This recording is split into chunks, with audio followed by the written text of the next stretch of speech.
지난번 우리 마가복음을 읽을 때에도 이 야이로의 딸 이게 죽었을 때 믿으라 이렇게 말씀을 하셨어요. 그래서 그거에 대해서 이 야이로의 딸이 살아난 것이 야이로의 믿음인가, 야이로의 딸의 믿음인가, 아니면 하나님이 전적으로 베푸신 은혜인가, 뭐 이런 것들에 대한 질문을 이렇게 드렸던 것 같은데, 오늘도 보면 이제 그 간질병 변화산에 그걸 보고 내려왔을 때 그 산 밑에서는 간질병 걸린 자를 이렇게 치유하지 못해서 제자들이 이렇게 꽁꽁 앓는 모습을 보입니다. 그때 이제 또 이걸 이제 이런 아들의 어떤 병을 치유받기를 원하는 사람에게 이렇게 믿기만 하라고 이렇게 말을 하죠. 그래서 이제 이 질문에 대해서 형제님 강론 중에 믿음의 어떤 대표성 이렇게 말씀을 하셨던 것 같아요. 그래서 이제 그거에 대해서 우리가 더 좀 구체적으로 좀 이해를 가져볼까 하고 그 1번 질문을 드렸어요. 그래서 그 질문의 그 밑에 그 세부 질문에 보면 믿음의 대표성에 대해서 어떻게 이해하고 각자에게는 이를 어떻게 적용해야 할지에 대해서 논해 봅시다입니다. 또 두 번째는 믿는 자에게 능치 못할 일이 없다라고 말씀을 하셨어요. 그러면 믿는 자에게 능치 못할 일이 없다라는 이 의미는 어떤 뜻을 두고 주님께서 그렇게 말씀하셨는가, 이 내용에 대해서 한번 좀 살펴봅니다. 자, 믿음의 대표성은 우리의 어떤 성경의 모든 것들이 이제 대표성을 가지고 있잖아요. 그래서 여기에 그 딸, 또 간질병 걸린 자의 아비 되는 사람, 이 사람들의 어떤 믿음을 요구합니다. 그래서 그거에 대해서 우리 한번 나눠봅시다.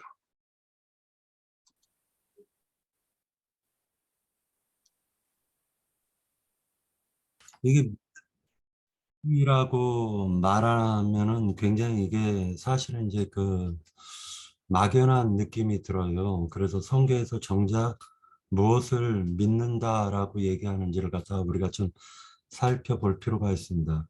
왜 그러냐면은 믿음이라는 것은 말하자면 귀신도 믿고 떠든다라고 성경에 기록이 되어 있기 때문에 믿음이라는 게 대체 무엇이고 그 믿음은 어떤 역할을 하고 그리고 어떻게 사람을 갖다 바꿔가는지에 대해서 좀 생각할 필요가 있습니다. 이것은 그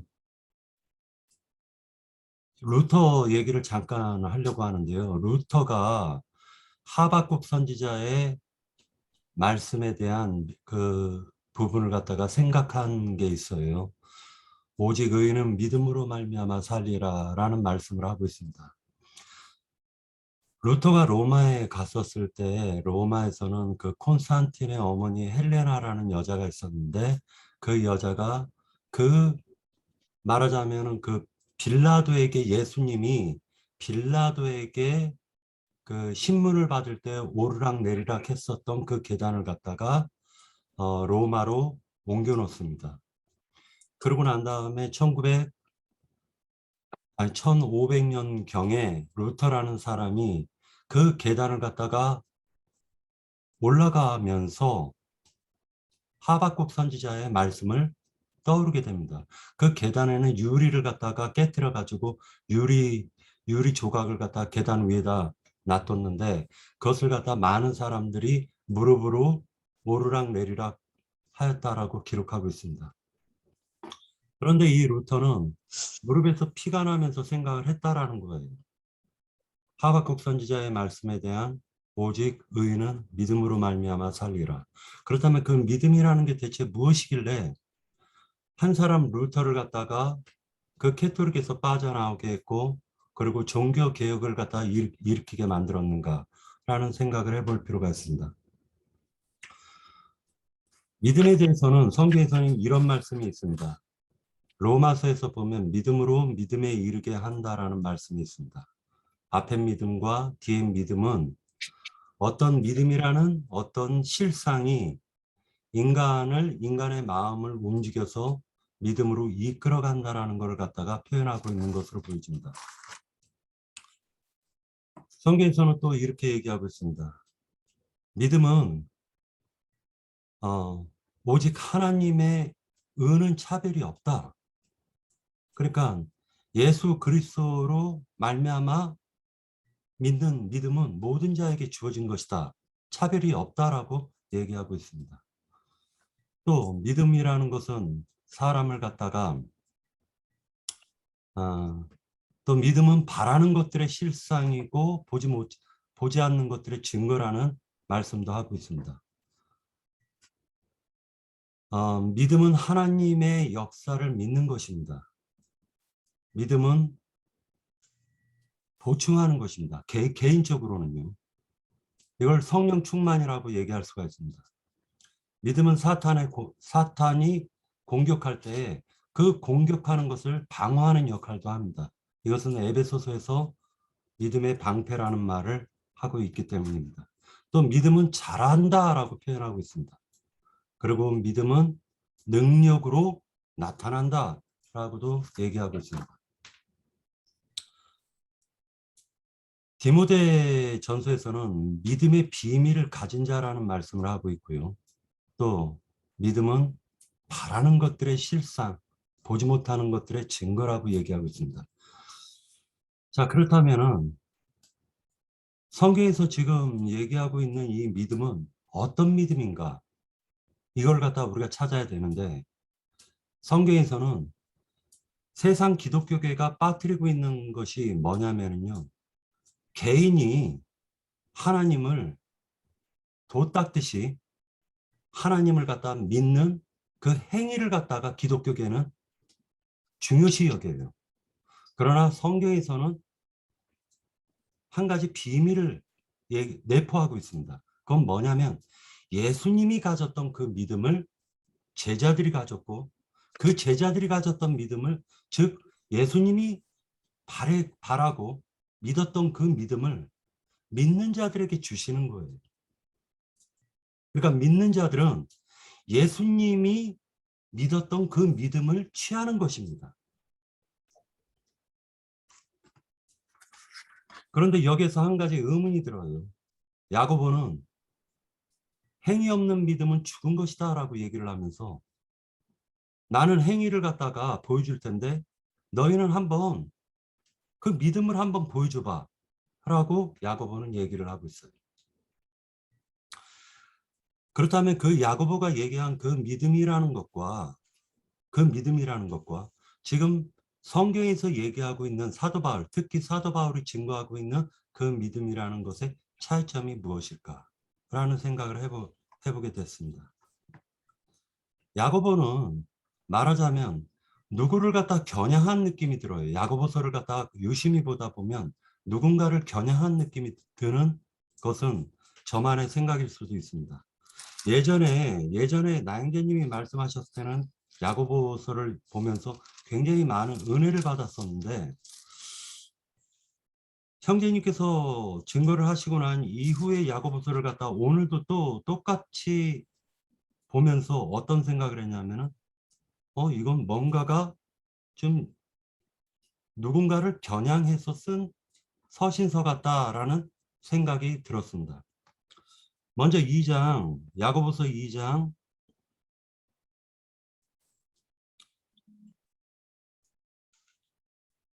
14절을 17절을 한번 제가 읽어드리겠습니다. 16절에 너희 중에 누구든지 그에게 이르되 평안히 가라, 덥게 하라, 배부르게 하라 하며 그 몸에 쓸 것을 주지 아니하면 무슨 유익이 있으리요? 이와 같이 행함이 없는 믿음은 그 자체가 죽은 것이니라. 어떤 사람은 말하기를 너는 믿음이 있고 나는 행함이 있으니 행함이 없는 내 믿음을 내게 보이라. 나는 행함으로 내 믿음을 너에게 보이리라 하리라. 이렇게 얘기하고 있습니다. 그래서 야고보서를 갖다 보면은 믿음, 등치되는 것이 행함, 이렇게 볼 수가 있습니다. 그런데 이 야고보서가 만약에 사도 바울을 겨냥해 가지고 이렇게 주장을 했다면은 이것은 굉장히 큰 문제가 될 수가 있는 것입니다. 사도 바울은 믿음을 강조했고 그 믿음을 갖다가 하박국 선지자의 말과 같이 오직 의인은 믿음으로 말미암아 살리라라고 얘기한 그 믿음은 예수님이 취하셨고 예수님이 가지셨던 그 믿음을 갖다 사도 바울은 얘기한 것이지만 야고보는 그 사도 바울이 만약에 입으로만 입믿음만 가졌고 행함이 없다라고 생각했다면 이것은 굉장히 큰 문제가 될 수가 있다라고 저는 보여지고 있습니다.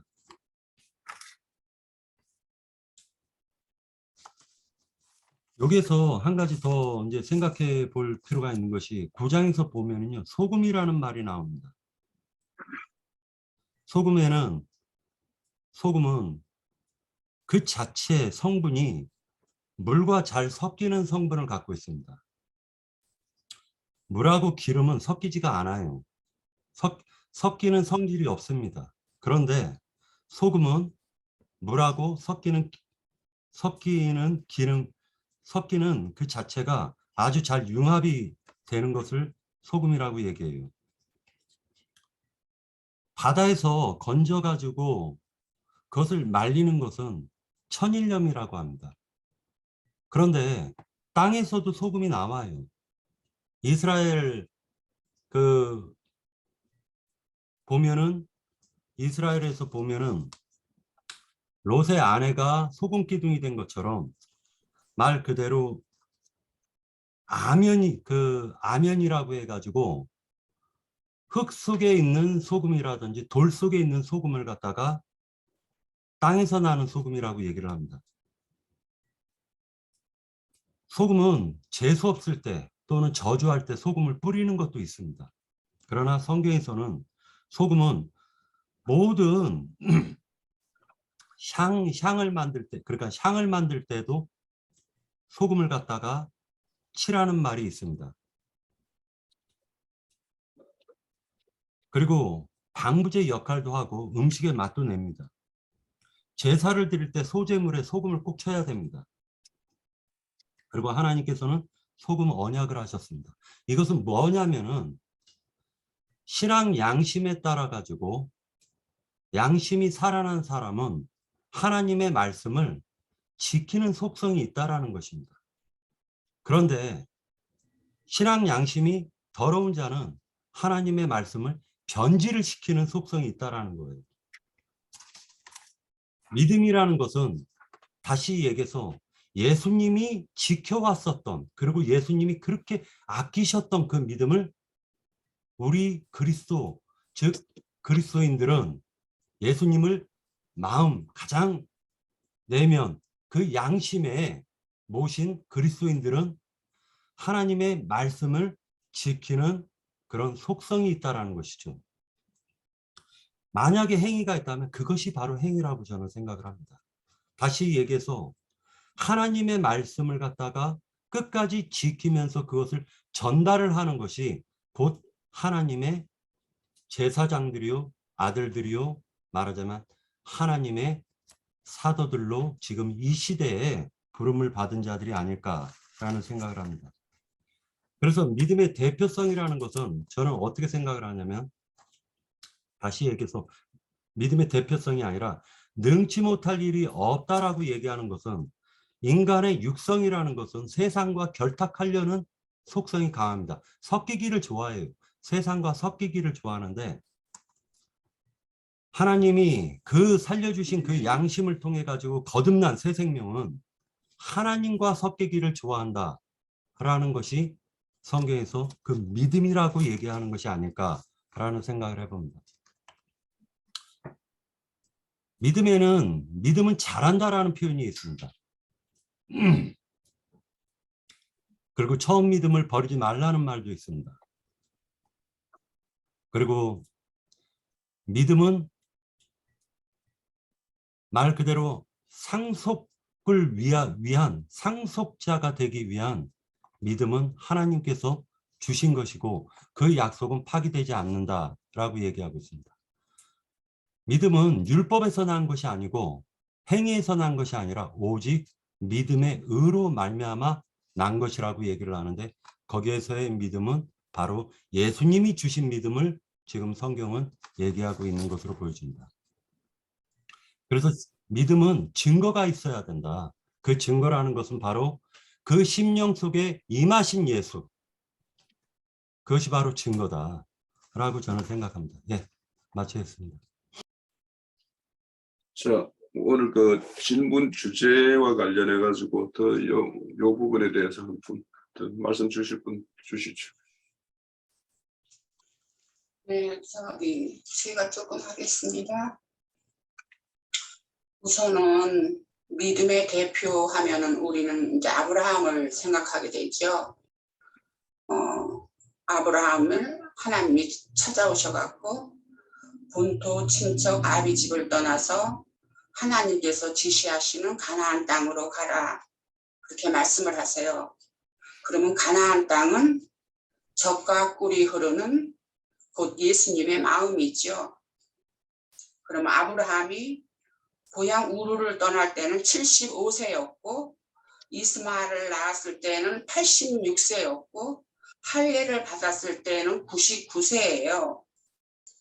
즉 전능하신 하나님께서 또 그러고 나서 이제 할례를 받고 나니까 하나님께서 나는 전능하신 하나님이다. 너는 내 앞에서 행하여 완전하라 하는 그런 말씀을 하세요. 내가 내 언약을 너와 너 사이에 두어 너를 크게 번성하게 하리라 또 그렇게 또 말씀을 하세요. 그랬을 때 아브라함은 엎드렸어요. 엎드리고 그 이후로는 이름을 아브라함이라고 불러지는 그러한 또 새 이름을 받았지요. 그러면서 하나님께서 하신 말씀이 여러 민족의 아버지가 되게 하신다 하셨어요. 그리고 그 언약을 대대로 후손 사이에 세워서 지키게 하시겠다 하셨어요. 그러면 후손은 곧 이삭이죠. 그러면 이삭은 곧 예수님을 상징하는 것이고요. 그렇기 때문에 결국은 예수님을 통해서 우리가 믿음을 얻을 수 있는 그러한 언약을 하시겠다 하는 것으로 생각이 되어져요. 그래서 이 언약을 이제 말하자면 이제는 그 사라가 낳을 이삭과 언약을 하신 것인데 그러면은 예수님이 이삭으로 통해서 그 한 언약이 우리를 연관을 시켜서 본다 할 것 같으면은 우리가 진심으로 회개하고 돌이켜서 예수님을 우리 마음에 영접을 할 것 같으면은 젖과 꿀이 흐르는 가나안 땅, 즉 예수님의 마음, 예수님을 얻게 되는 거죠. 그러는 것이 결국은 영생을 얻는 것이고 복을 받는 것이다 하는 것으로 우리가 알아지는 거예요. 그렇기 때문에 결국은 대표성이라 하는 것은 아브라함으로 상징이 되었고 또 거기에서 나아진 이삭을 통해서 하나님께서 약속하신 영생을 우리에게 주신다 하는 약속이 이제 성취가 되는 그러한 일이라 생각이 되어져요. 그렇기 때문에 결국 대표성이라 하면 하나님께서 예수님을 통해서 그 믿음을 우리가 회개하고 돌이킴으로써 우리가 믿음을 우리에게 주시고 그 믿음으로 인해서 우리가 하나님의 기업을 얻는 그러한 자리에 설 수 있는 아들이 되는 그러한 것이 일어날 수 있는 우리의 그 믿음이다 하는 것으로 봐지고 또 그 밑에 또 질문하신 거기에 있어서는 이때 곧 아브라함이나 사라가 아들이 있으리라 한 말에 대해서 웃으면서 마음속으로 각각 부인들을 했지요. 그랬는데 아브라함이 속한 자들의 모든 할례를 마치고 나서 하나님이 다시 찾아오셔갖고 사라에게 이르시되 아들이 있을 것이다 하는 그런 말씀을 하셨어요. 그러나 사라 역시도 웃고 자신이 노쇠하고 아브라함도 늙었는데 하면서 이제 믿지를 않았지요. 그러나 그때에 그 여호와께서 하신 말씀이 여호와께 능하지 못한 일이 있겠느냐 하면서 우리 오늘 말씀에서 나왔던 것처럼 그 대목을 우리가 볼 수가 있어요. 그렇기 때문에 하나님은 말씀대로 아브라함에게 하신 그 일을 말씀대로 그리고 또 약속대로 그 이루시는 것을 그대로 진행을 하세요. 그렇기 때문에 그것이 오늘날 하나님께서 그를 믿음의 조상으로 세우셨고 또 그것 또한 다 하나님께서 친히 찾아오셔갖고 이루시게 하신 하나님의 은혜다 생각이 되어지고 우리는 아브라함이 엎드려서 순종했던 것처럼 우리도 순종하는 마음으로 주님께 나아간다면 주님께서는 우리를 완전한 대로 다 이끄실 것이다 하는 것으로 마음에 다시 한번 새겨보았습니다. 네, 여기까지입니다. 네, 더 이어주실 분 계세요? 자, 제가 좀 말씀을 드릴게요. 금방 우리 그 대표라고 하면 예수 그리스도 맏아들이고 우리는 맏아들에 속한 아들들이죠. 한면이. 그래서 여기 믿음의 대표성에 대해서야 대표 중에 대표가 이제 우리 주님이겠죠. 근데 여기에 보면 이제 병 걸린 죽게 된 야이로의 딸이 있고 또 간질병 걸린 자의 그 아비가 있죠. 이들이 이제 그 주님께 나아가서 이렇게 간구를 해요. 그래서 오늘 이렇게 이제 요 말씀을 정리해 보면서 제가 간구와 기도라는 걸 이렇게 좀 헬라어를 찾아보니까 이게 좀 구분돼야 되는 것이 있구나라는 게 이제 좀 보였어요. 이 간구한다라는 말은 본질은 뭐냐면 그분을 내 가까이로 부른다라는 뜻이에요. 그러면 그분이 가까이 와서 내 형편 좀 살펴주세요 이런 면이에요. 간구라는 거는. 그런데 이제 기도라는 거는 그 기도의 대상을 향하여 내 소원함을 이렇게 내놓는 거예요. 그래서 그 기도에는 이 중재라는 개념도 거기에 속해 있어요. 물론 자기 자신의 문제를 가지고 이렇게 기도할 수도 있겠지만 이 중재라는 어떤 개념이 있어서 그래서 이제 우리 여기 보면 간질병 걸린 자 이런 어떤 그 치유를 못했던 제자들과 주님은 와서 이제 그를 치유했죠. 그러면서 9장 29절에 이르시되 기도 외에는 다른 것으로는 이런 종류가 나갈 수 없다라고 이야기를 해요. 그러니까 이 기도를 통해서 이제 중재가 되는 거죠. 그러니까 아비의 어떤 믿음이 아비의 어떤 그 기도로서 구한 것이 이렇게 중재로서 이렇게 연락되는 걸 볼 수가 있어요. 그런데 이제 우리가 여기에 가만히 생각을 해보면 이제 살아나는 거는 딸이고 그 뭐 간질병 걸린 자예요. 그런데 이 믿음의 간구를 구해서 이렇게 하나님의 어떤 기적적으로 베푸시는 일도 그 가장 큰 은혜를 받은 자가 누구일까? 그거는 먼저 죽은 자가 살아난 자일 것이고 또 병 걸린 자가 치유받는 자가 제일 클 것인데 그 다음을 만약에 생각을 한다라면 자기가 하나님 앞에 이렇게 구했고 그거에 대해서 응답이 되어서 그것이 성취되었을 때 그 자에게 더해지는 어떤 믿음이나 하나님에 대한 어떤 의뢰 이런 것들이 아마 굉장히 클 거예요. 그래서 그런 사람, 그 당사자가 될 것이고 또 나머지는 이렇게 야이로의 딸이 죽었다가 다시 살아난 것을 본 그 현장에 목격한 자 그런 자들이 다 하나님이 어떠신 분이신가 이런 거에 대해서 아마 큰 가르침이 있는 그런 현장일 것 같아요. 그래서 이 기도나 간구나 이런 것들이 이제 이 아비 믿어라 이렇게 이야기해요. 그러면 여기 보면은 할 수만 있거든 이런 말 하니까 믿는 자에게는 할 수만 있거든이 무슨 말이냐 이렇게 말씀을 오히려 책망하는 말을 하면서 믿는 자에게 능치 못할 일이 없느니라 이렇게 말씀을 해요. 그러면 이런 어떤 간구나 기도나 이런 것들은 결국에는 그 아비와 딸, 그 간질병 걸린 자와 그 아비의 어떤 이런 것들은 다 이게 생명의 연합과 딱 관련이 되어 있어요. 그 딸과 아비의 어떤 생명연합이 이루어지지 않았으면 강구하는 것이 아무래도 이게 건성이 될 수도 있고 뭐 몇 분 보다가 많은 일이 있지만 그게 당사자가 되고 당사자의 어떤 그 생명 결탁된 자녀이기 때문에 그 간절함이라는 거는 다르죠.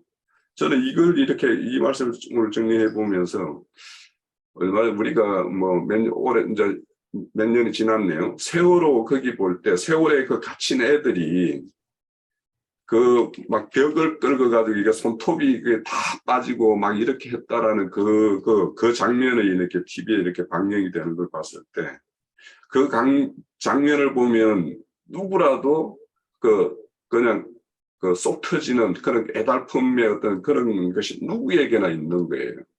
그런데 내가 생각하는 간절함과 그 아이들의 부모가 가지고 있는 간절함은 전혀 다를 거라는 생각이 든단 말이에요.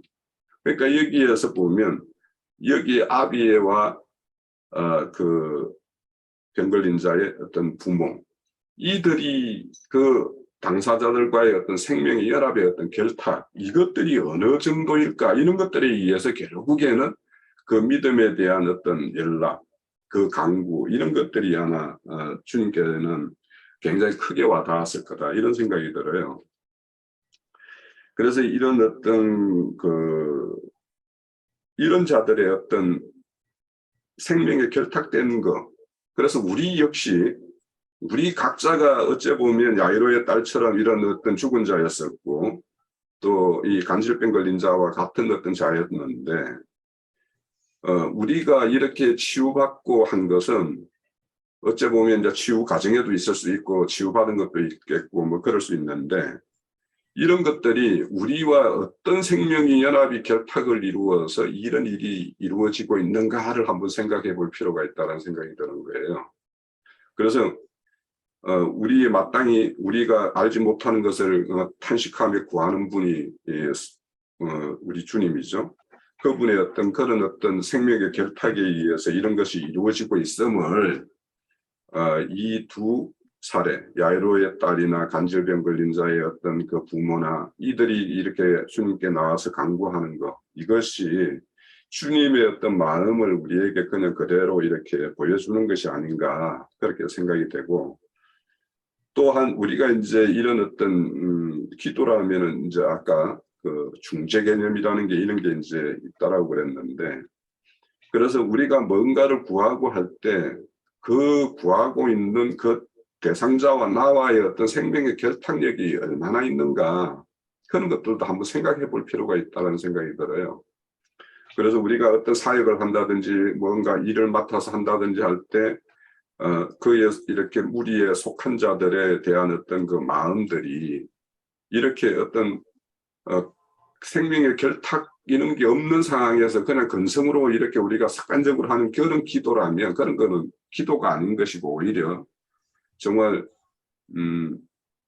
그런 어떤 자기가 맡은 바의 어떤 맡은 자로서의 어떤 그런 생명적인 어떤 그런 연결고리를 얼마나 우리가 튼튼하게 가지고 있는가 이런 거에 대해서 좀 우리 모두가 한번 생각해 볼 필요가 있겠다 이런 생각을 했고 저는 그런 생각을 하면서 이 말씀을 봤어요. 그래서 우리가 그 어떤 제사장으로서 어떤 화목을 이루고 이렇게 그런 일을 이렇게 하는 어떤 당사자로서 그에 대한 어떤 우리의 구하는 간구함이 이 부모가 자식들의 어떤 그런 구함과 같이 이런 어떤 연합이 이루어지면 아마 하나님은 깊이 받으시고 아마 그런 기도에 대해서 연락을 해주시지 않을까 이런 생각이 했고요. 그리고 믿는 자에게 능치 못한다라는 말은 능치 못하는 일을 하시는 분은 하나님이죠. 그러면 믿는 자, 이런 자에게 그러니까 이 믿는 자와 이렇게 연합을 이루시는 것이 하나님이기 때문에 그래서 결국에는 그 믿는 자와 전능하신 하나님이 이렇게 결탁하게 되면 이루어지는 못할 일이 없겠죠. 그런데 이제 저는 이 말씀을 생각하면서 이제 봤던 거는 빌립보서 4장에 보면 바울 사도가 그런 말을 해요. 나는 자숙하기를 배웠다. 그러니까 자족하기를 배운 사람에게는 능치 못할 일이 뭐가 있겠어요, 사실은. 그리고 또 우리 오늘 말씀 중에 보면 11장 24절 한번 볼까요? 마가복음 11장 24절. 24절에 보면 그러므로 내가 너희에게 말하노니 무엇이든지 기도하고 구하는 것은 받은 줄로 믿으라. 그리하면 너희에게 그대로 되리라. 이렇게 말씀을 해요. 그러니까 내가 진짜 진정으로 간구하고 믿었어요. 그런 믿음으로 이렇게 구했어요. 그러면 이미 받았다라고 생각을 하는 사람에게는 뭐가 문제가 있겠어요? 그래서 저는 이 두 가지, 우리가 주님 앞에서 자족하기를 배운 자, 그런 자가 되고, 내가 주님께 뭔가를 기도해서 구하는 것은 이미 받았다라고 믿는다라면 이 자들을 저는 그 히브리서 11장에 믿음의 선진들을 보면은 세상이 이런 사람들을 감당하지 못한다라고 하는 사람이 해당되는 것이 이미 자족하기를 배우고 뭔가를 구했어요. 그러면 이미 이거는 받은 줄로 아는 사람이 이 사람들이 진짜 세상을 감당하지 못할 사람이 아니겠는가? 뭐가 문제일까? 그냥 내가 구했는데 그 구함에 대해서 주님은 이미 나는 연락을 했다라고 믿고 그 시와 때, 그 내 기도한 거가 이게 이루어지는 일은 때와 시는 하나님께 있는 것이니까 그거야 내 때에 이루어지면 다행이고 또 내 때에 안 이루어지면 후대에 이루어질 것이고 이렇게 믿으면 그 사람에게는 어떤 문제가 있겠습니까? 그래서 저는 이 믿는 자에게 능치 못한다는 말이 이 두 가지 사례로 저는 그렇게 좀 이해를 하고 그렇게 받아들였습니다.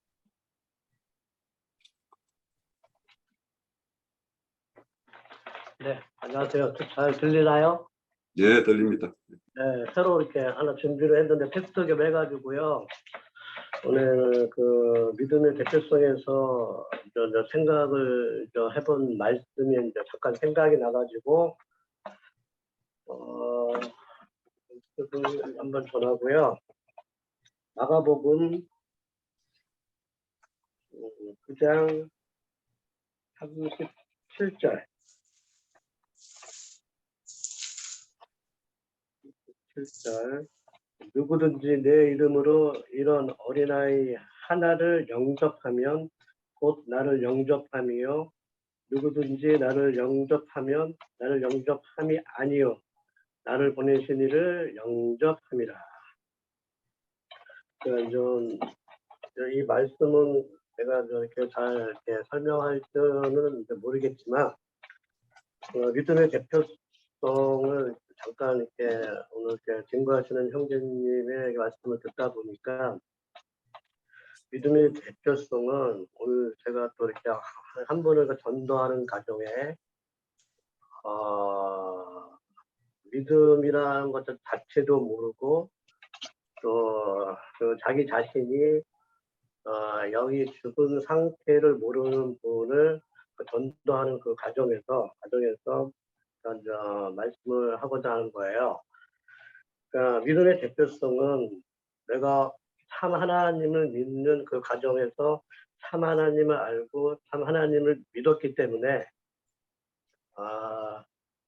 참 하나님을 알아가는 그런 것을 오늘 전도하는 분한테 이렇게 전도하는 과정에서 참 하나님이 누구신가를 알릴 적에 내 자신이 그 믿음을 갖고 있어야 참 하나님을 알릴 수가 있거든요. 내 자신이 그 참 하나님을 모르는 그런 믿음이 강건한 믿음이 없으면 상대방에게 이 참 하나님이 누구신가를 전달할 수가 없다는 그런 마음이 왔어요. 그래서 그 믿음 가운데에서 우리가 하나님을 믿는 것은 오늘도 이야기했듯이 그분과 천국과 지옥을 이야기를 했습니다. 천국과 지옥이란 그 말씀을 이렇게 전할 적에 마태복음을 또 전을 하는 가정에 그분이 죽음 이후의 세계를 모르기 때문에 하나님이 뭔가 누구신가 또 그러니까 예수가 무엇인가를 모르고 있었던 것을 우리가 믿음을 갖는 것은 지금 위에 세계가 있다. 지금 위에 그 세계가 있어서 천국이라는 곳이 있기 때문에 그것을 우리가 천국을 가기 위하여 한 분을 믿는데 참 하나님이신 예수를 믿는 것이라고 이렇게 증거를 합니다.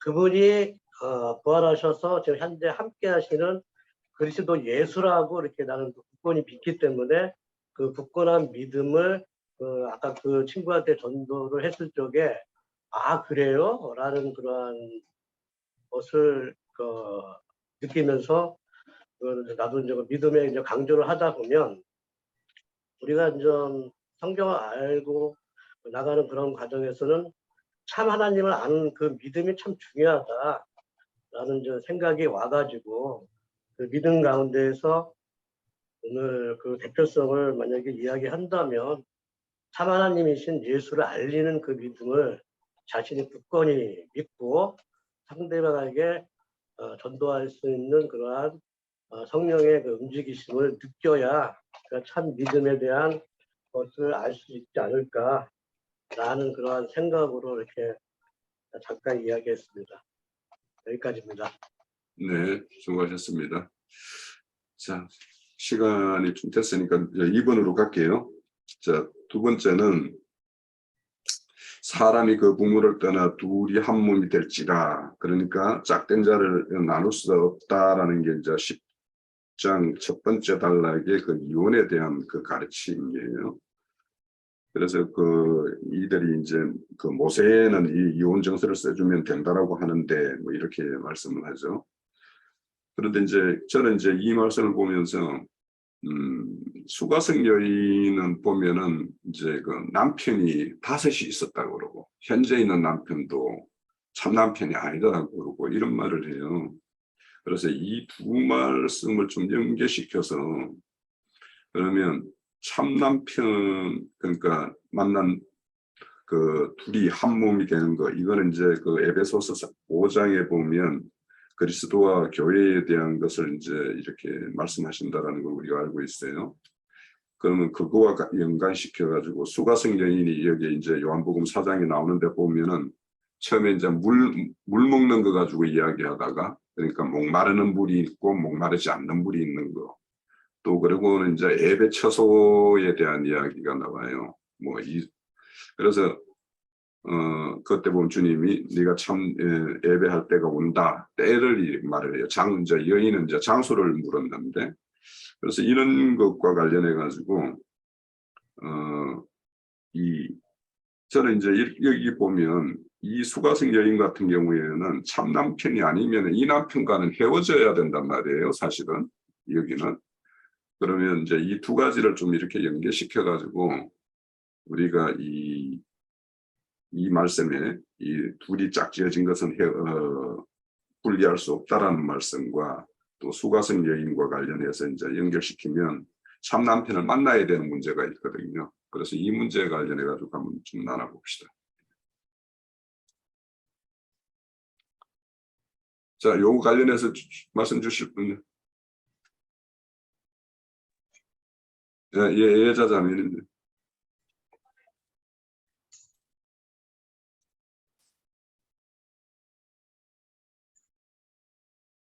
여기에 대해서 이번에 대해서 관련된 문제죠. 네. 그러면 고린도 전서 6장에 한번 볼게요.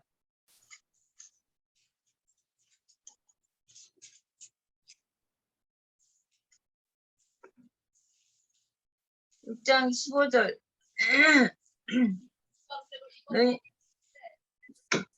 너희 몸이 그리스도의 지체인 줄 알지 못하느냐? 내가 그리스도의 지체를 가지고 창개의 지체를 만들겠느냐? 결코 그럴 수 없느니라. 창녀와 합하는 자는 그와 한 몸인 줄을 알지 못하느냐? 일러스되 둘이 한 육체가 된다 하였나니 주와 합하는 자는 한 영이니라. 음행을 피하라. 사람이 범하는 죄마다 몸 밖에 있거니와 음행하는 자는 자기 몸의 죄를 범하느니라. 너희 몸은 너희 몸은 너희 것이 너희가 하나님께로부터 받은 바 너희 가운데 계신 성령의 전인 줄을 알지 못하느냐. 너희는 너희 자신의 것이 아니라 값으로 산 것이 되었나니 그런즉 너희 몸으로 하나님의 영광을 돌리라.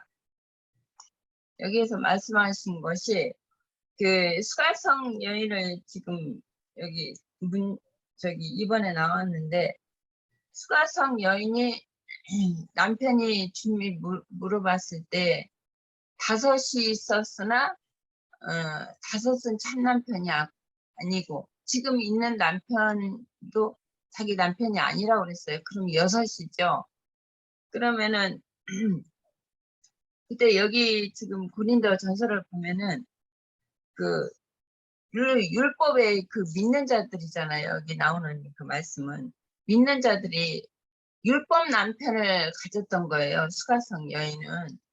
이게 종교성 뭐 지금 말하면은 뭐 예배당 이 예배당 저 예배당 이렇게 그 말씀을 받아 먹으려고 그 이제 항상 갈증이 목말랐기 때문에 이게 이 목사 저 목사들을 찾으러 만났던 거죠. 근데 이 목사도 자기 그 갈증을 채워주지 못하고 저 목사들 만나도 갈증을 채워주지 못하기 때문에 6 남편을 그렇게 했으나 갈증을 채워주지 못했어요. 그 영적인 목마름을. 그래서 예수님을 만나면서부터 그 갈증을 해소가 됐죠. 이게 수가에 그 물들어 왔을 때는 항상 그 목말랐기 때문에 물을 마시면은 항상 목이 말랐어요. 이게 해결이 안 됐기 때문에 예수님이 찾아오셔서 내가 주는 물은 배에서 생수의 강이 흘러나오리라.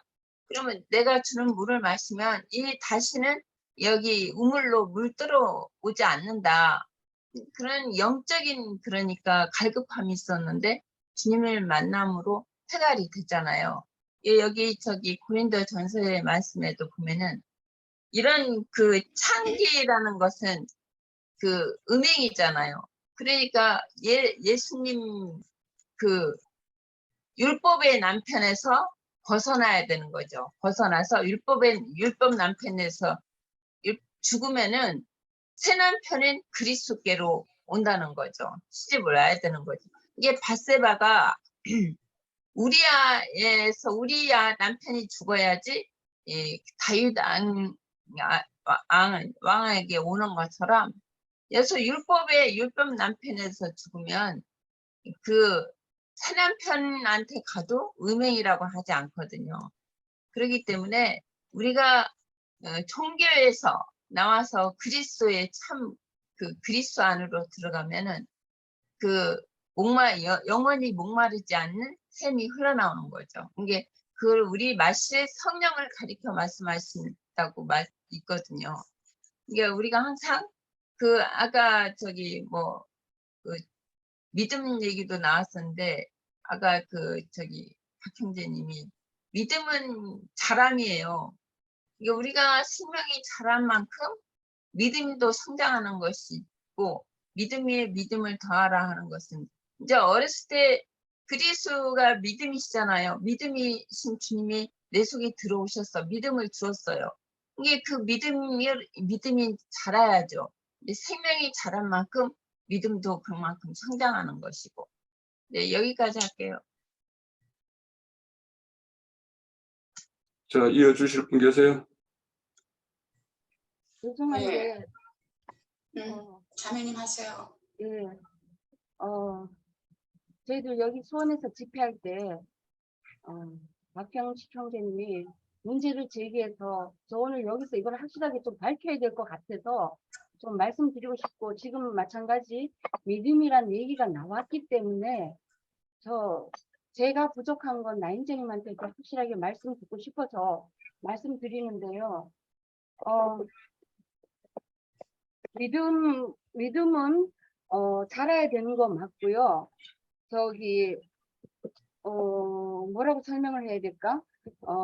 속사람에 속한 혼과 겉사람에 속한 혼으로 보는 관점이 있고, 그리고 육에 속한 사람, 혼에 속한 사람, 영에 속한 사람, 이렇게 세 부분으로 하나님이 말씀한 이 관점으로 보는 것이 이 성경에서는 두 가지를 다 하나님이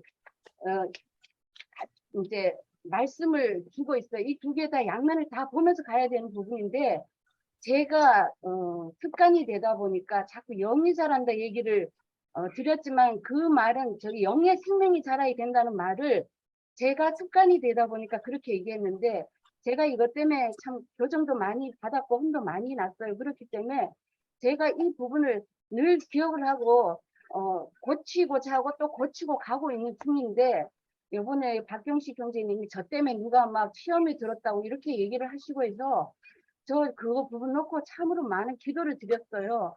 제가 말에 실수를 한 거지 그 말의 뜻을 몰라서 그렇게 얘기한 게 아니고, 믿음도 자라야 된다고 마찬가지로 영의 생명이 자라야 된다. 이 얘기를 제가 영이 자란다고 얘기했다가 저는 이제 아마 평생 이 말 때문에 잊어먹지는 않을 것 같습니다. 제발 오해하는 사람이 있다면 오해하지 마시고요. 참으로 이 믿음이라는 것은 정말 하나님이 찾아와서 만나준 사람이라면 그 믿음이 바뀔 수 없죠. 변할 수가 없죠. 그 믿음의 단계 과정을 겪고 이 자리까지 오는 상태에서 정말 하나님을, 내가 예전에 했던 하나님이 참 하나님이 아니고 내가 잘못 알았었구나를 알아서 신을 바꾼 사람이고 하나님 직접 찾아와서 만나준 사람이라면 변질이 될 수가 없죠. 예수의 흔적을 내 마음에 가지고 있는 사람, 내가 예수를 십자가 못 박아 죽인 그 사람의 대표, 개수 중에 개수였구나를 알아진 그 사람은 하나님 앞에 교만할 수도 없고 바뀔 수도 없고 변질시킬 수 있는 그런 기질을 가질 수도 없습니다. 그러니까 제가 경상도 사람이다 보니까 누구보다도 더구나 집에서 일만 하다가 이제 교회에 나와서 말씀의 피치 훈련도 받지 못한 상태에서 지금 받고 있는 중이다 보니까 누구보다도 문제가 많았다는 거 저희 인정합니다.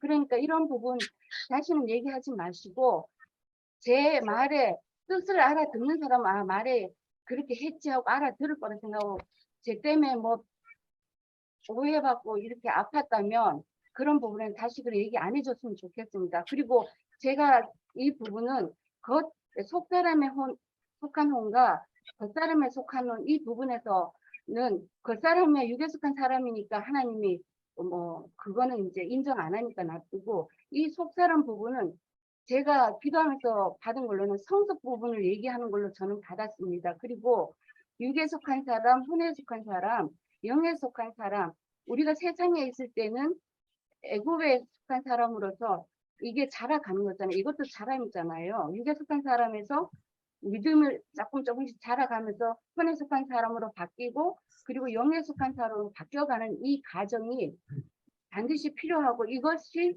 자람이라고도 표현할 수 있고 풍성해진다고도 말할 수 있고, 각자 이제 자기가 가진 그 표현 방법에서 내용의 뜻이 같으면 어떤 말을 쓰더라도 영적인 부분에서 같은 내용이라면 알아들을 것이라고 생각을 하고요. 이 부분은 성장 부분을 얘기한다고 저는 이렇게 기도하면서 받았는데 맞는지는 모르겠습니다. 그래서 속사람과 겉사람 얘기할 때는 각자 개인에 속한, 그래서 내면의 성숙함을 하나님이 짚어주는 말이 된다고 저는 이렇게 받아들였고요. 육에 속한 사람, 혼에 속한 사람, 영에 속한 사람은 또 단체로 세 부류로 나누는, 그리고 하나님이 심판할 때 보면 세 부분을 나눠서 심판하는 부분이 되기 때문에 이 부분에서도 육에 속한 사람, 혼에 속한 사람은 하나님이 인정하지 않죠. 영에 속한 사람, 이 부분을 얘기하니까 이 부분에서 성장 부분을 얘기한다. 저는 이렇게 봤어요. 됐습니다. 예, 이해됐습니다. 예. 자, 그거는 나중에 뭐 보충해서 설명을 하든지 하기로 하고, 지금 2번 문제에 대해서 집중을 합시다. 빨리 이걸 끝내야 되니까. 자, 2번 문제에 대해서 주실 말씀 있으신 분 말씀하시죠. 예, 제가 이어가겠습니다. 니나 자매님 아까 말씀하려다가 말았죠? 예, 니나 자매님 하시고 나서 하세요. 그냥 하시고 나서 하시죠. 예, 형제님 하세요. 예. 저는 이번 문제가 좀 이렇게 어떻게 해야 이거 수가성령이라고 연결해야 될지 할 수 있는지는 좀 이렇게 생각해서 좀 생각이 잘 안 되는데, 일단 그 이혼에 대해서 한번 말씀드려보고 싶어요. 제가 묵상하는 거는 이혼의 반대는 결혼인데, 그러면 결혼이 이혼으로 결혼이 상태가 끝날 수 있는 것인가? 저는 이제 이 생각을 좀 해봤어요. 아, 결혼? 이 단어 자체가 이거 굉장히 그 종교적인 이런 단어가 아닌가, 저는 이런 생각을 좀 해봤습니다.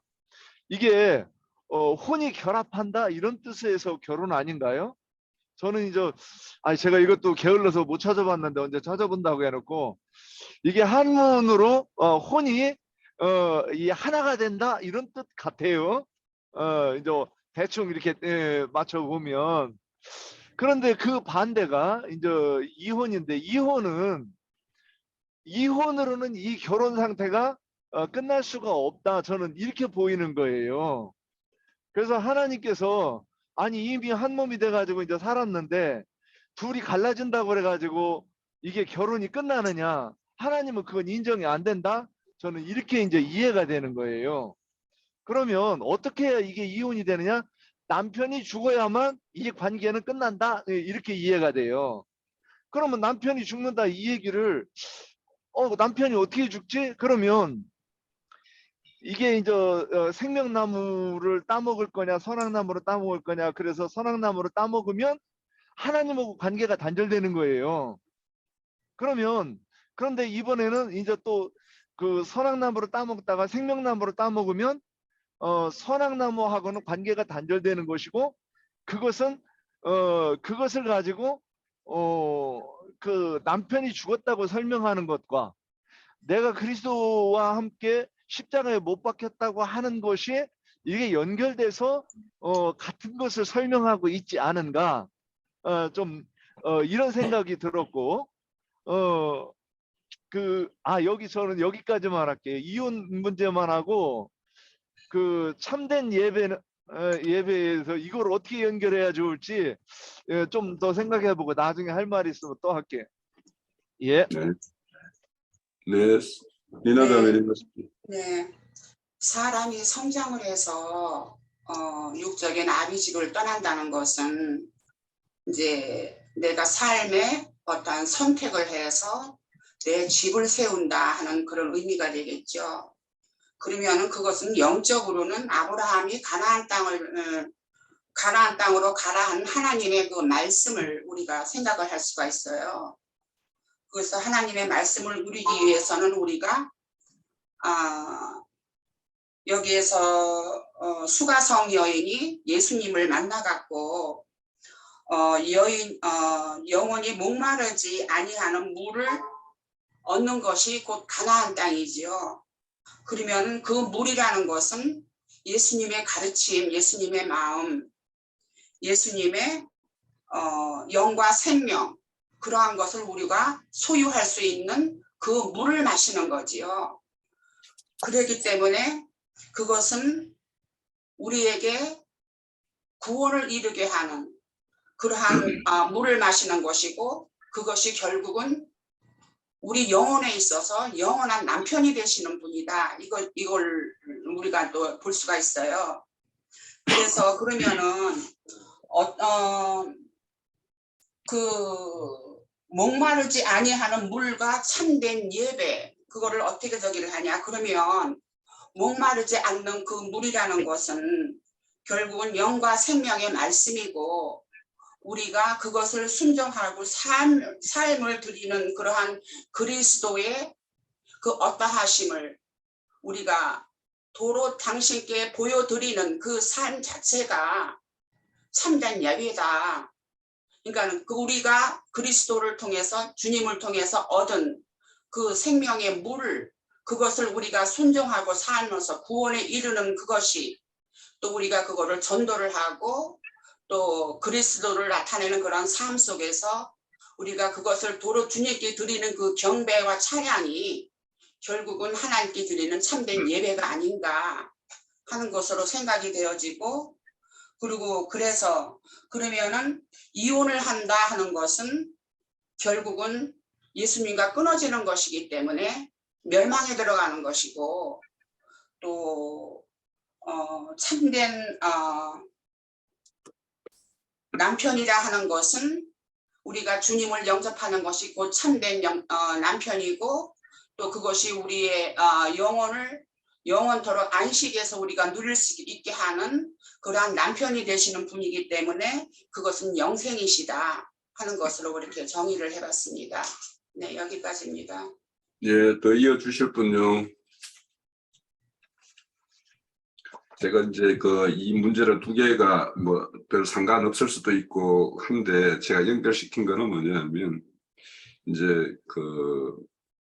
이혼에 대한 어떤 가르침이 이제 마가복음 10장으로 이제 시작이 되는데, 그게 이제 나눌 수가 없다라고 그래요. 그런데 이제 수가성 여인 같은 경우는 이제 남편이 5이 있고, 현재 있는 남편도 참 남편이 아니라고 그러고, 그러면은 지금 있는 남편하고 이제 지금까지 5번의 이별이 있었고, 그러면 지금 있는 남편도 참 남편이 아니면 그와도 이제 이별이 있어야 된단 말이죠. 그래서 이제 그러면 이 참된 교회와 참된 그리스도의 어떤 만남을 상징하는 것은 둘이 나눌 수가 없어요. 그래서 이제 창세기 2장 24절에 나오는 말씀을 바울 사도는 이제 그렇게 교회와 그리스도의 어떤 관계로 이렇게 이제 해석을 했죠. 그러면은 그거는 거기에서 말하는 교회는 신실된 그리스도의 몸을 세우는 교회를 말하는 것이고, 그런데 그리스도의 몸을 세우는 교회가 아닌 이 수가성 여인 같은 경우는 그 어떤 무리의 교회를 이루고 있었지만 거기에서 만족을 얻지를 못하니까 지금 목말라서 이렇게 물을 기르러 나온 거 아니에요. 그래서 이제 결국에는 남편이라는 게 뭔가, 결국에는 아내에게 생수를 이렇게 공급해주는 그 자가 참 남편이다라는 것이 이제 요한복음 4장의 한 단락이라고 보여요. 그러면 지금 그렇게 목마름이 있는 그런 물만 계속 흘려주는 남편이면 그거는 이미 참 남편이 아니니까 거기에서는 그 남편과 결별을 해야 되는 것이고, 참 남편을 그 사람은 이제 만나야 되는 거죠. 그러면 참 남편과 만났다라면 그와는 이제 이렇게 온전한 어떤 결합을 이루어서 나눌 수가 없는 거죠. 그러니까 이 두 가지는 그렇게 이제 연결이 된다라고 보여요. 그러니까 지금 물이라는 것도, 또 여기에 에베라는 것도, 이 여인은 지금 뭐냐, 에베의 어떤 처소의 어떤 문제를 가지고 있고, 그 처소에서 자기가 이렇게 늘 목이 마른 어떤 그런 상태의 어떤 상황을 계속 맡고 있는 상황이니까 지금 주님을 만나서 이제 첫 남편으로서 목마르지 않는 생수를 공급받는 그 남편을 만난 거죠. 그러면 이제 우리는 이제 실질적으로 우리 주변에서 만나는 사람들이 다 이렇게 스스로는 목마르다라고 하는 사람이면 뭔가 목마름을 해소하기 위해서 찾아 나설 텐데, 그 사람들은 사실은 대부분 뭐 그냥 일반 어떤 음녀의 몸을 이렇게 이루는 어떤 그 교회 생활하는 사람들도 스스로 목마르다고 생각을 안 해요. 그게 이제 참 문제죠, 사실은. 그래서 이제 우리가 볼 때는 그 사람들이 참 목말라야 되는데 그렇지 않으니까 이제 문제죠. 그런데 이제 수가성 여인 같은 경우에는 자기가 지금까지 어떤 율법적인 어떤 그런 남편이 흘려주는 어떤 그런 물만 마시다가 이제 새 남편 만나가지고 이 물을 맛보고는 이제 막 뭡니까 물동이도 던지고 막 이렇게 마을 가가지고 자기가 참 남편을 만났다라는 것을 이렇게 선전을 하는 모습을 보입니다. 그래서 이제 저는 이제 무조건 헤어지지 말아야 되느냐, 이제 성경적으로 여기에서 가르침이라는 건, 그러니까 여기에 마가복음 10장의 가르침이 우리가 이 세상에 어떤 한 남편과 한 남자와 여자가 만나가지고 이루는 어떤 그런 이혼의 문제라면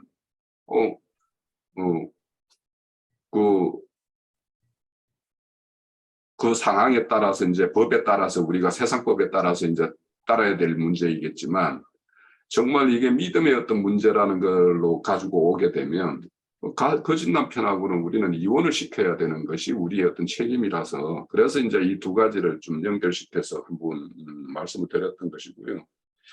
그런데 결국에는 이제 여기에서 간음이라고 하고 이제 남편이 아내를 버리는 거나 아내가 남편을 버리는 것을 간음이라고 하는데 이제 이 간음이라는 것도 우리가 이제 성경적으로 보면 믿지 않는 자들은 다 간음하는 자들이고 또 믿는다고 하면서 세상과 벗된 사람들, 벗을 뗀 사람을 다 간음하는 자라고 그러고 또 여기에서 보면은 그 악하고 음란한 세대들이라고 하는 바리새인과 서기관들, 뭐 이런 사두개인들 이 사람들이 다 간음하는 자들이기 때문에 그런 자들과 이렇게 짝을 이루고 있는 사람은 거기에서 빨리 나와야 되니까 우리는 그런 데에는 빨리 이혼을 시켜야 될 것이고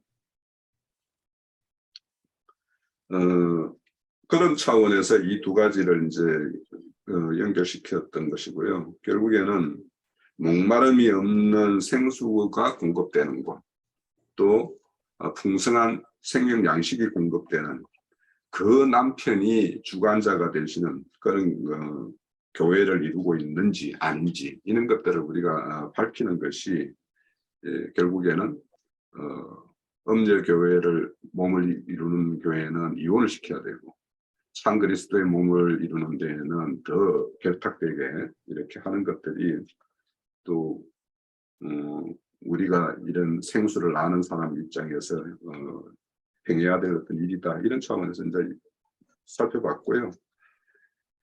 그런데 이제 에베소서 저는 오늘 말씀 보면서 5장 33절에 보면 각기 아내 사랑하기를 자기같이 하고 아내는 그 남편을 존경하라 이렇게 이야기를 해요. 그러니까 그 아내가 그렇게 사랑스럽고 또 그 남편이 이렇게 존경할 만한 이런 것이 되면 그 사이에 무슨 목마름이 있을 것이며 뭐 지금의 어떤 예배의 어떤 형태가 어떤 만족을 이루지 못할까 이런 생각을 또 하는데 우리 각자가 참 남편을 얼마나 존경하고 있는지 또 그 남편으로부터 어떤 사랑을 받고 있는지 이런 거에 대해서 우리가 스스로 생각을 해보면 좋겠죠.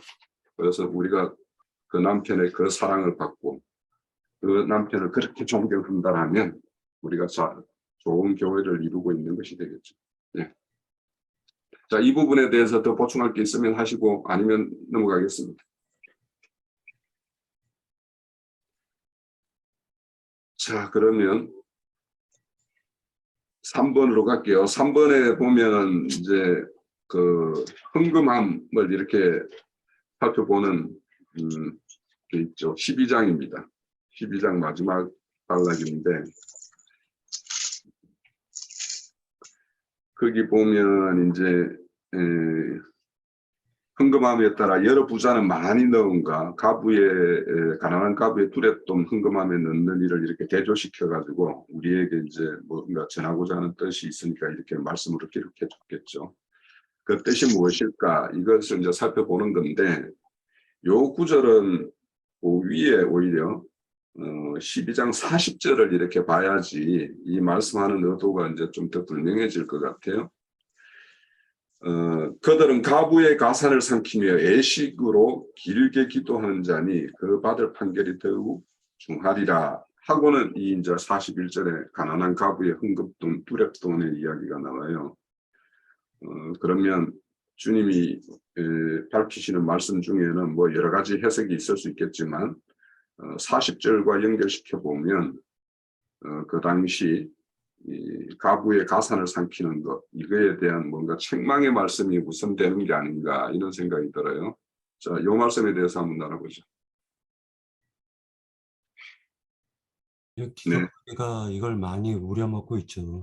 그러니까 말 그대로 이제 그 예수님이 이름 팔아가지고 돈벌이에 활용하는데 이 부분을 많이 활용합니다. 그래서 뭐 하나님께서는 뭐 마음을 보신다 뭐 이런 식으로 얘기들을 많이 하는데 하나님은 마음 보시는 게 맞죠. 마음을 보시는 게 맞지만은 중요한 것은 이때 당시에 성전을 갖다가 건축하는데 필요한 어떤 재정적인 부분을 갖다 이제 헌금으로 거둔 부분을 갖다 얘기하고 있습니다.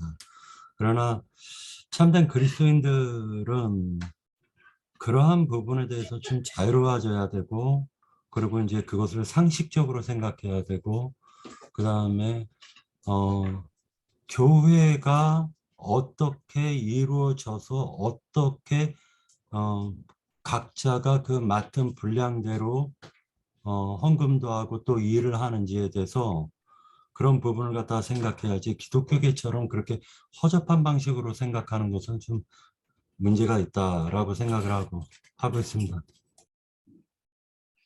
또요. 또 이어주십시오.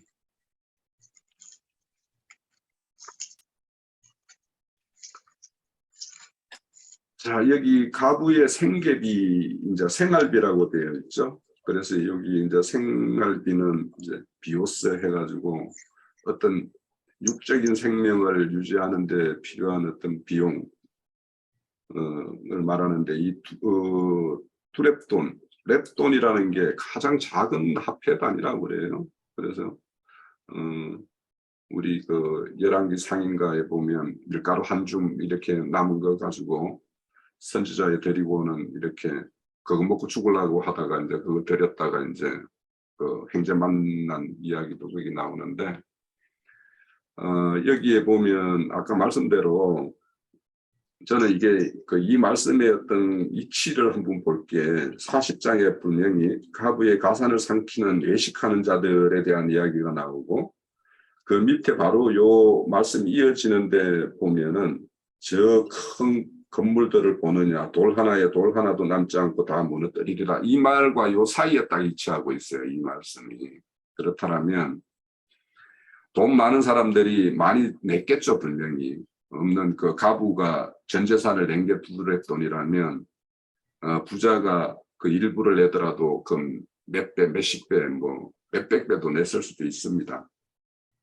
그러면 이 말씀을 이렇게 하는 이유는 그런 어떤 가부의 가산을 이렇게 착취해가지고 일가번쩍한 건물을 이렇게 건축하고 그것을 유지하는 이런 것들에 대한 어떤 책망의 내용이 사실은 이 말씀의 어떤 중심에 있는 건데, 저는 이제 그러면 이 전부를 넣었다라고 하는 이 가난한 가부에 대해서는 이게 꼭 칭찬인가, 이게 칭찬인가 칭찬이 아닌가 좀 헷갈려요. 제가 볼 때는. 자, 우리가 부자가 많은 중에 뭐 일부를 냈는 거는 여기 이제 책망의 어떤 말씀이 이제 되어 있는 것 같고, 그렇든 이 돈을 모아서 이제 하는 짓은 이렇게 건물을 이렇게 관리하고 짓고 하는 것이니까 그것도 이제 책망의 말씀인데, 저는 이제 우리 그 말씀 중에 보면 주님은 중심을 보시는 하나님이다, 이런 말씀을 많이 하잖아요. 애모를 취하지 마라, 이런 말들은 뭐 곳곳에 성경에 나와 있으니까. 그런데 이 두렙돈을 넣은 가부도 왜 두렙돈을 넣었는가에 따라서는 책망받을 짓이 얼마든지 있다라고 생각이 돼요, 저는. 만약에 이는 건물 짓는데 내가 벽돌 한 장이라도 이렇게 짓는 어떤 그런 것을 추구하고 그런 어떤 정신으로 냈다라면 이것도 책망받을 일이죠, 결국에는. 왜냐? 이 시대에도 만약에 이제 이 시대에 그대로 적용을 한다라면 그런 어떤 건물 성전이라는 것이 그 시대는 이미 예수님이 이 땅에 오셔서 다 거부된 어떤 그 시대에 거부된 것인데, 오늘날 이 건물 성전이라는 것에 어떤 사람이 어떤 미혹되어 가지고 그런 거에 어떤 분별이 없는 상황에서 만약에 건물 짓는 어떤 그런 목적으로 쓰임이 가지고 이렇게 냈다라면 그 여인이 한 것도 결국엔 책망이 받을 수밖에 없다고 봐요. 그런데 이제 그 당시에 이제 이거는 제가 오늘 뭐 이렇게 찾아보니까 그 당시에 이제 그 성전 앞에 헌금함이 이렇게 놓여져 있는 게 뭐 13개 언약궤가 저렇게 연보궤가 있었다고 그래요. 그래서 그 명목마다, 그러니까 건축 헌금은 건축 헌금, 우리 요즘에 이제 봉투로 보면은 뭐 이 봉투 저 봉투 있듯이 그 시대에는 헌금함이 있어가지고 뭐 안에 앞에다가 이제 이거는 무슨 목적 이렇게 써져 있었다고 그래요. 그러니까 이 두랩돈 넣은 이 가부가 그 두랩돈을 넣으면서 나와 같이 이렇게 어려운 사람들의 어떤 그런 생활비를 이렇게 내기 위해서 이렇게 냈다라면 모르겠지만 그런데 그게 어떤 성전 건축을 위해서 이렇게 냈다, 어쨌다 이렇게 한다라면 그 시대에는 엄연히 이제 성전이 있었으니까 그거는 뭐 또 용서가 된다 하더라도 오늘날 이 시대에 이걸 그대로 적용을 한다라면 작게 냈다고는 작은 것 중에서 전부를 냈다고 해서 이게 칭찬받을 일인가 이런 것들도 좀 한번 생각을 해봐야 될 것 같고 지금 우리가 알아야 될 거는 이런 어떤 애모로 취하는 것에 대한 어떤 경계의 말씀은 너무도 많으니까 우리가 누군가가 뭔가 아까 이제 형제님이 언급한 그 야고보서 거기 보면 그 믿음 없는 행위 뭐 이런 것들에 대해서 말씀할 때 그 2장에 나오는 앞부분에 나오는 부분인데 거기 보면 금가락지를 끼고 화려한 옷을 입은 사람이 들어오는 게 있고 남루한 옷을 입고 들어오는 사람이 있으면 그것을 유심히 본다라는 거예요. 유심히 보고는 그 눈여겨보고 좋은 옷을 입고 들어온 자에게는 좋은 자리에다가 이렇게 앉으소서 하고 또 남루한 옷을 입고 온 사람은 발등상 거기에 어디 언저리에 앉으세요 이렇게 한다라는 거예요. 그렇지만 이제 그런 어떤 세상 사람들의 어떤 그런 애모를 취하는 것과 주님은 항상 공의롭고 마음의 심중에 있는 것들을 이렇게 우리가 판단하시는 분이라는 것은 너무도 잘 알기 때문에 이런 어떤 우리가 하나님께 드림이 어떤 것을 어떻게 드리는가, 어떤 목적으로 드리는가, 어떤 방식으로 드리는가 이런 거에 대해서도 우리가 늘 생각을 해야 될 부분이 있고 만약에 앞에 보면 우리 뭐 성전을 도둑놈은 소굴로 만들었다라고 하는 거기에다가 백날 내어본들 거기에 내가 어떤 선의로 내어본들 거기에 냈다라면 결국에는 그거는 그런 어떤 소용으로 쓰임이 되기 때문에 자기가 아무리 순전한 어떤 믿음으로 순전한 마음으로 거기에서 이렇게 했다 하더라도 그것이 하나님에게 거기에 연락받을 수 있는 것인가 그것도 우리가 생각을 해본다라면 우리의 모든 이런 교회 생활에는 이제 헌금이 필요하죠. 헌금되는 것들이 어떻게 어떤 목적으로 쓰여지는가 이런 거에 대해서는 우리가 늘 이렇게 관심을 가지고 꼭 새로운 생명을 살리는 일이 그런 데 소용되는 것이라면 우리가 모든 필요를 우리 스스로 이렇게 충당하는 일에도 또 우리가 감당해야 될 부분이 있죠. 그래서 우리가 이 부분은 뭐 너무도 잘 알고 있는 부분이기는 하지만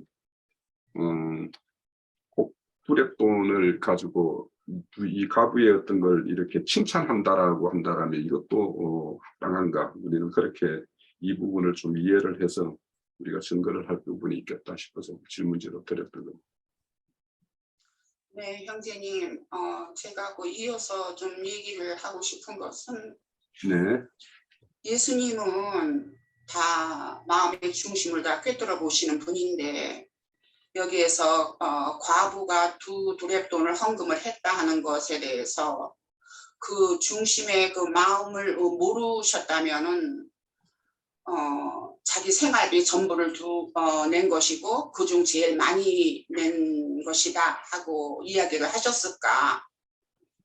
그리고 또한 많은 사람들은 부자라서 많이는 냈지만 헌금이라는 것은 성전에 있는 헌금을 한다는 것은 꼭 하나님 전에 드리는 믿는 이들의 마음이라고 생각을 해요. 그러니까 하나님을 향한 그 마음의 어떠한 표현이라고도 우리가 볼 수가 있겠죠. 그러나 부자인 사람들은 돈이 많으니까 많이 내는 것이 부담이 없고 또 자기네들이 아는 지식 안에서 많이 주면은 많이 드리면은 많이 또 얻을 수 있다 하는 그런 계산상으로 드릴 수도 있어요.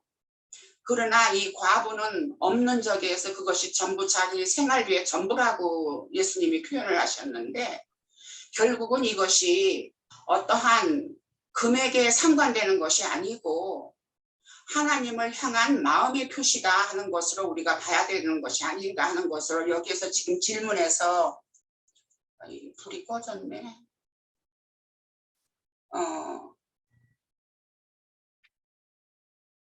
많이 낸 사람과 두 돈을 낸 것에 대한 그 대조를 얘기를 하자 하는 것에서 질문을 하셨는데 결국은 그것은 하나님에 대한 그 마음에 상관되는 것이지 얼마를 내는 것인가 하는 것은 상관이 없는 것이 아니냐 하는 그런 교훈을 주는 것이라 생각이 되어집니다. 네, 여기까지입니다. 저도 조금 보충 설명 드리겠습니다. 하신 말씀에 41장 말씀하고 42장 말씀은 대비되는 것 같아요. 여기서 가난한 여자가라는 얘기는 마태복음 5장에서 말씀하는 심령이 가난한 자라는 저는 복이 있다도 이 말씀에 저는 들어와서 이 가난한 사람은 자기가 갖고 있는 전재산 물질적으로 얘기해도 얼마 안 되는 돈이지만 자기 전재산 드렸다. 즉 영적으로 풀이하면 영혼, 몸, 전인격적인 자기 모든 것을 하나님 앞에 다 드렸다. 전제로 드렸다. 바울님이 그랬던 말처럼 전제로 드렸다는 이 말이 되고 41장에서 말하는 것은 종교체제에 있는 종교인들 얼마나 풍성히 많이 가지고 있어요. 말재주도 끝내주도 모든 것을 가지고 자랑하고 그냥 모든 걸 쉽게 더구나 물질도 많다 보니까 그렇게 쓰지만 영적인 사람들은 심령이 가난하고 그렇기 때문에 세상 물질 부분으로 본다면 가진 게 없을 수 있어요. 그러나 미나 자매님이 말씀하셨듯이 중심을 들여서 아버지 앞에 속사람의 자기의 모든 것을 다 올려드리는 그래서 하나님은 이것을 귀하게 받고 이것을 강조하는 말이 아닌가 저는 이렇게 조금 보충을 드리고 싶었습니다. 네. 또 이 부분에 대해서 더 보충하실 분 있으세요? 이게 형제님 말씀도 틀린 건 아니에요. 양면으로 보면은 이게 이제 이 성전 건축에 대해서 성전에 대해서 유대교 성전에 대해서 쓰는 돈이잖아요. 예, 연복에다 넣는 것은 이게 여기 또 자매님들이 얘기하신 것처럼 주님은 그 마음의 중심을 보시는 것이지 여기 현재 기독교인들이 그러잖아요.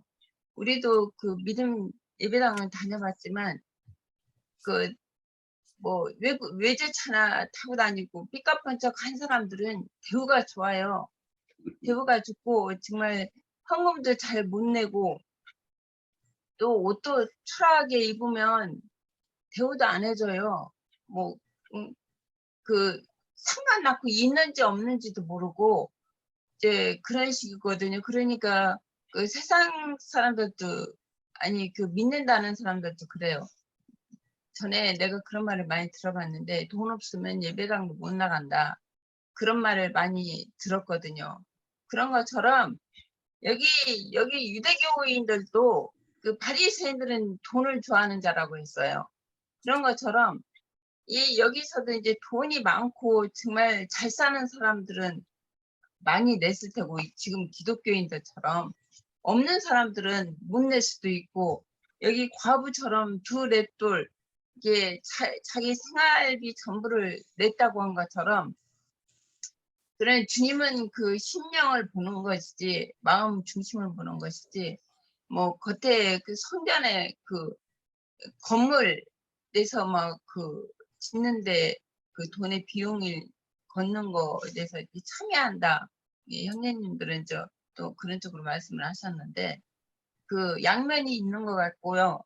이게 내가 고린도 후서를 찾아봤는데 고린도 후서 8장에 보면은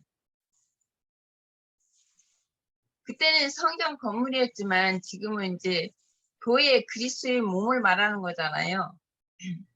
실제 교회 생활의 상황들이니까 2절부터요. 환난의 많은 시련 가운데서 그들의 넘치는 기쁨과 극심한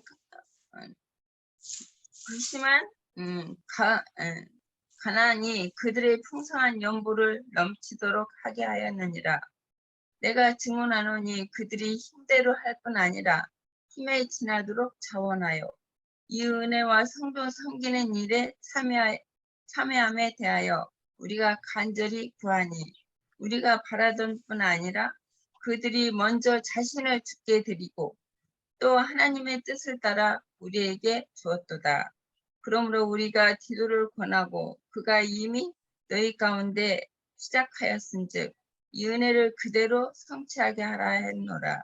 오직 너희는 믿음과 말과 지식과 모든 간절함과 우리를 사랑하는 이 모든 일에 풍성한 것 같이 이 은혜에도 풍성하게 할지라.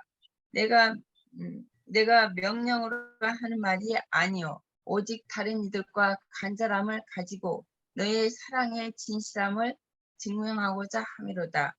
우리 주 예수 그리스도의 은혜를 너희가 알거니와 부여하신 자로서 너희를 위하여 가난하게 되심은 그의 가난함으로 말미암아 너희를 부유하게 하려 하심이라. 이 일에 관하여 나의 뜻을 아노니 이 일은 너희가 유익함이라. 너희가 1년 전에 행하기를 먼저 시작할 뿐 아니라 원하기도 하였은즉 이제는 하던 일을 성취할지니라. 마음에 원하던 것과 같이 완성하되 있는 대로 하라. 할 마음만 있으면 있는 대로 받으실 터이요 없는 것을 받지 아니하시리라. 이는 다른 이들과 평안하게 하고 너희는 공고하게 하려는 것이 아니요 빈등하게 하려 함이니 이제 너희는 넉넉한 것으로 너희들 부족한 것을 보충함은 후에 그들의 넉넉한 것으로 너희의 부족한 것을 보충하여 빈등하게 하려 합니다. 기록된 바 많이 거둔 자도 남지 아니하였고 적게 거둔 자도 모자라지 아니하였느니라. 이제 실제 교회 생활에 들어가면은 이런 것이 그리스도의 우리는 몸이라고 하지만 이 교회 안에 이런 것들이 많이 일어나잖아요.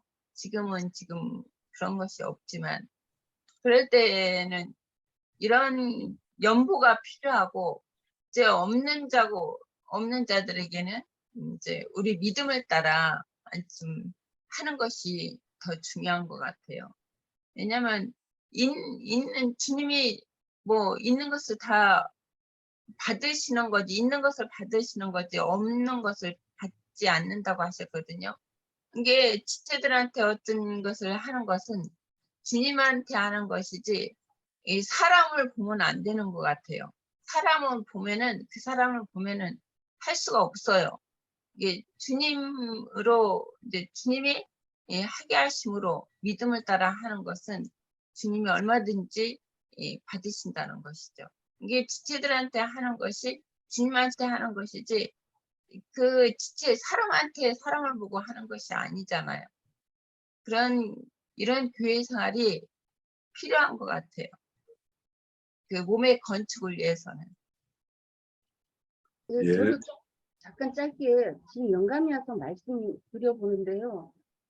저는 이거 하면서 두 증인, 두 랩돈 같은 뜻으로 온다고 저한테 뭐 제가 제대로 받은 건지 금방 저한테 와서 그러는 건데 우리는 항상 손에 예수 그리스도를 채워서 주님께 나가야 되잖아요. 그래서 물질적인 부분보다 영적인 부분으로 하면은 모든 것을 드리는 게 뭐겠어요. 육으로 온 예수의 가정을 거쳐서 영으로 온 예수까지, 즉 성령을 내 안에 모시고 두 하나님, 그러니까 어린 상태에서는 육으로 온 예수, 인자 예수를 경험하고 그리고 또 자라서 혼의 구원으로 나아가는 성령님을 내 안에 모시고 있는 이 상태, 이 두 드랩도는 가장 대표적인 분이 육으로 온 예수, 영으로 온 예수이기 때문에 다른 말로 하면 인자 예수, 영으로 온 예수, 뭐 성령 이렇게도 말할 수 있는 이 부분에서 이 두 가지를 가지고 하나님 앞에 드렸다라고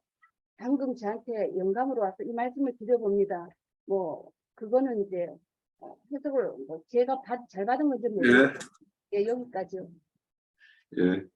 우선 여기에서 이제 제가 생각되는 거는 이게 주님이 더 많이 넣고 덜 넣었다 이걸 말하고 싶은 것인가라는 게 이제 제가 이제 이걸 말씀을 한번 나눠보자는 거였었어요. 그러니까 풍부한 중에서 많은 것, 또 적은 것 중에 천부를 드린 것. 그래서 네가 더 많이 넣었다, 네가 적게 넣었다. 이것을 주님이 말하고자 하는 건가? 이 말 전체적인 어떤 줄거리로 보면 우리가 이제 가부든 부자든 그 흥금하는 것이 무엇에 어떻게 쓰임이 되고 그런 것이 이제 사실 중요한데 지금 보면 이 이야기는 그런 어떤 불의한 가산을 삼키는 어떤 외식하는 자들과 그 외식의 증거물이 성전, 이 건물 성전을 말하고 있는 것과 이렇게 연결시켜 가지고 말하는 어떤 중간에 있다라면 이런 어떤 흥금함에 넣은 이자들의 어떤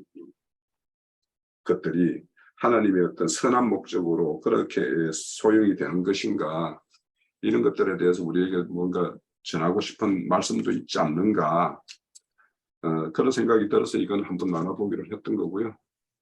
예, 자. 제가 좀 더 예. 이어가겠습니다. 이게 여기서 그러니까 일단 돈이 그러니까 두 랩돈이라고 하는 거, 일단 먼저 돈을 한번 생각해 보면 돈이라고 하는 것은 내가 뭔 일을 해서 그 소유하는 거잖아요.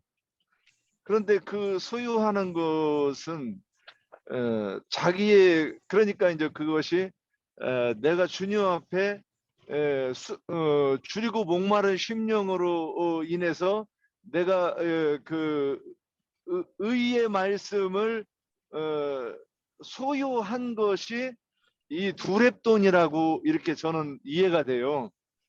그런데 그 이제 부자들이 냈다 그랬을 때 그들은 성경에서 부자들이라고 하면 다 이제 부정적으로 나오는 부분이 많은데, 그럼 그들이 계시록의 그 라오디게아 교회 사람들이거나 누가복음 16장에 그 나사로와 부자를 비유할 때 그러면 누구는 이 거지고 누구는 부자라 이렇게 돼 있어요. 그러면 이 부자는 어떤 부자인가? 주님 앞에서 자기의 부요함을 자랑하는 그 불의한 자들이 내는, 그들이 자기들의 생명을 내놨는데 그거는 하나님 앞에 기억되는 그 생명이 아니라고 하는 뜻이고, 이 그 가난한 그 과부가 내는 그 두렙돈은 그 진리, 그러니까 자기가 소유한 그러니까 요한복음 1장으로 얘기하면 말씀 속에 있는 생명이 빛으로 그에게 비춘 그 부분을 하나님께 드렸다고 하는 뜻 아닐까? 저는 좀 요렇게 이렇게 봤습니다. 예.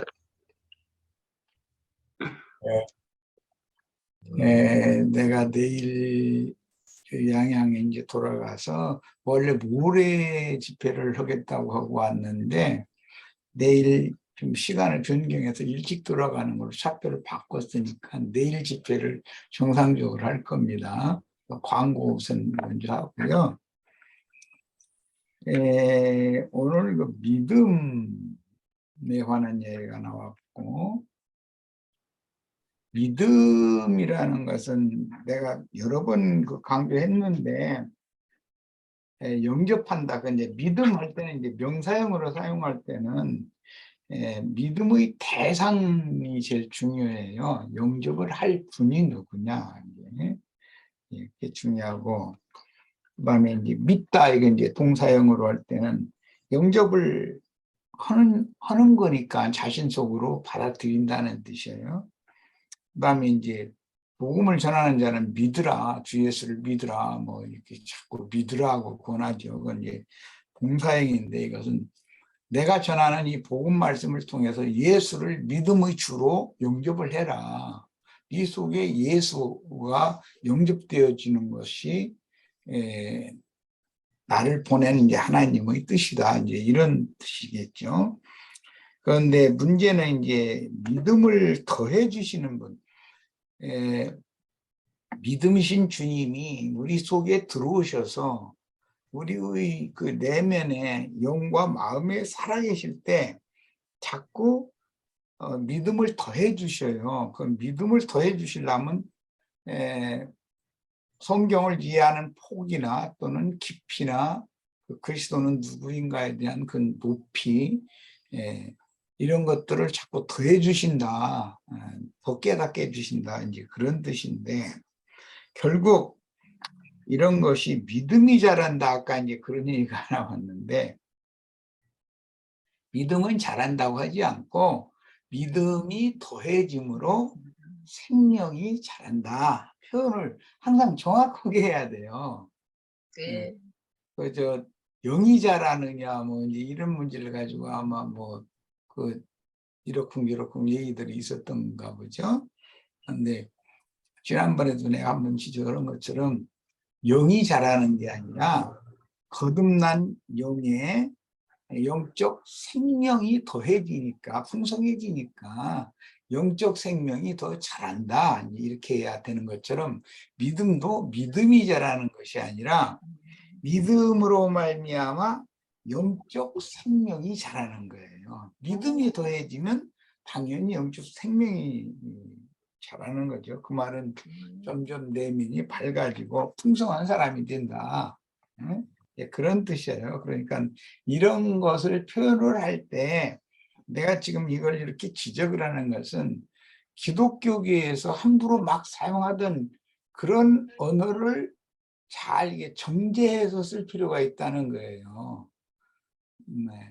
믿음을 더해 주시면 그 더 받은 믿음으로 우리가 생명이 자라는 거예요. 사람이 온전케 되는 거예요.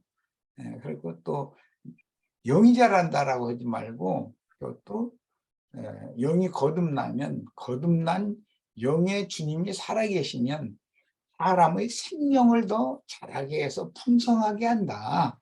표현을 이렇게 명확하게 해야 돼요. 그래야 전도하는데 걸림이 안 돼요. 만약에 이런 용어를 제대로 사용을 하지 않으면 교계의 어떤 목회자들이나 이런 사람들은 책을 잡고 파고들거든요.